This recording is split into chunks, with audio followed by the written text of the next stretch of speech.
Just take us through what happened in your own words. Well, I had been for an important briefing in the Ministry of Defence with Keir Starmer and other colleagues. It was actually a cross-party delegation of Privy Councillors. You will know, Ian, that there are circumstances in which we do get high-level briefings in strict confidence, and you'll appreciate that the situation in Ukraine and with Russia is extremely serious. And on exiting the Ministry of Defence, and we have been for briefings in the past, of course, it's also the case that there are plainclothes officers that support Keir Starmer walking down not very far from the Ministry of Defence back to into Parliament. We were accosted by a rabble of what appeared to be people chanting about the vaccine, but also repeating slurs, which I won't repeat online, but slurs that we heard in Parliament last week, and the debate around what the Prime Minister said, Jimmy Savile, in relation to Jimmy Savile and Keir Starmer. It was incredibly aggressive, I have to say. It was very aggressive, very ferocious,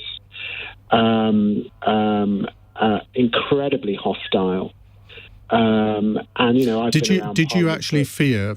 Did you feel for your safety? Did you fear for Keir's safety? Because I've seen some of the footage, and you were doing a pretty good job as a bouncer, protecting Keir from them, actually shielding him from them. Did you feel frightened?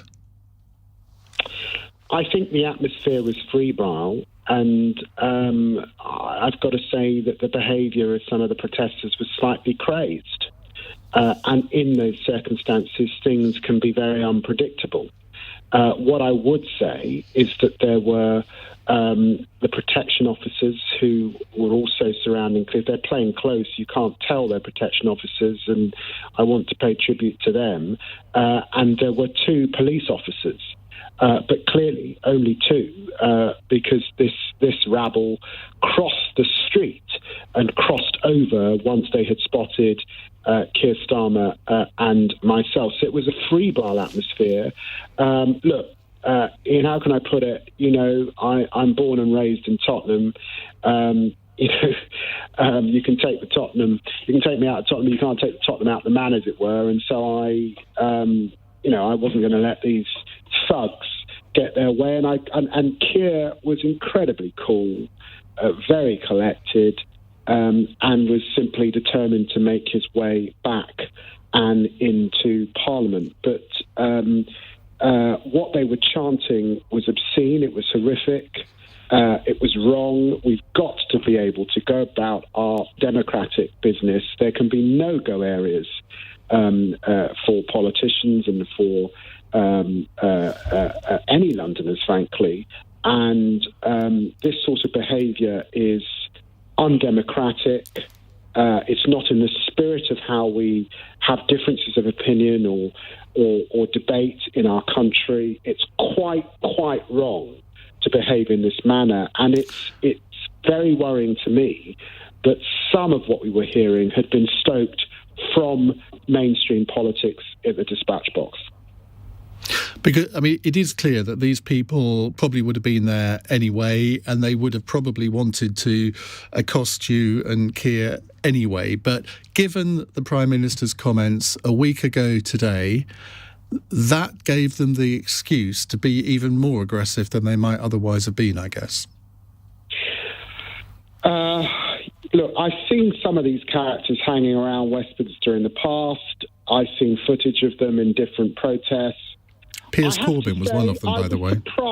I was surprised to see the speed at which they crossed the road and the hostility that they demonstrated to us, frankly, as parliamentarians. We saw a little bit of this during the Brexit debate, particularly. I was surprised to see the extent of the crazed way in which they went about making their political points. And so it was a febrile atmosphere, and it was tense. It was tense. What should Boris Johnson do now? I called for him earlier to go to the House of Commons this evening and make a statement and apologise and mean it for once. Ian, he should apologise.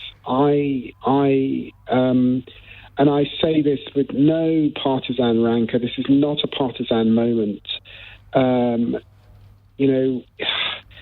This is a period of time in which there has been a lot of people struggling with their mental health because of the lockdown. There's a cost of living. We as politicians have to be careful with our language so that we don't stoke this stuff. And there's a huge responsibility that falls to anyone who leads this great country. That was a fundamental mistake that was made by Boris Johnson, and he should be man enough and big enough to apologise unreservedly, to mean it, to say it, so that we can all draw breath and step back from what I think is a very, very worrying development, and concentrate on the things that people need us to concentrate on. And as I say, we were coming from a very important meeting on the situation in Ukraine.